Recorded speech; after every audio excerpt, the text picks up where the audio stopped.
काल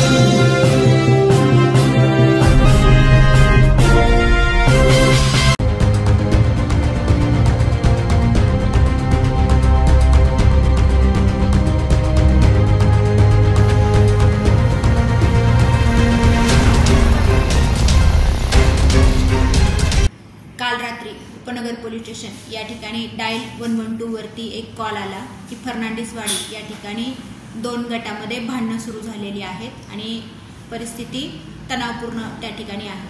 त्या अनुषंगाने नाईटचे जे अधिकारी आहेत PSI सोनवणे आणि DB स्टाफ घटनास्थळी गेले असता त्या ठिकाणी परिस्थिती बघितली आणि आजूबाजूच्या लोकांना विचारपूस केली असता असे कळाले की रोहित डिंगम व त्याची गँग आणि राहुल उज्जैनवाल आणि त्याची गँग यांच्यामध्ये एकमेकांमध्ये क्रॉस फायरिंग त्या ठिकाणी झालं होतं आणि एकमेकांमध्ये वर्चस्वावरून तू माझ्या भागामध्ये का आलास, या ठिकाणी कशासाठी येतोस, या साधारणतः वर्चस्वाच्या ह्याच्यातून कालचं फायरिंग झाल्याचं लक्षात झालेलं आहे। नेमकं वकिलाच्या घरावर काय करण्याचं कारण?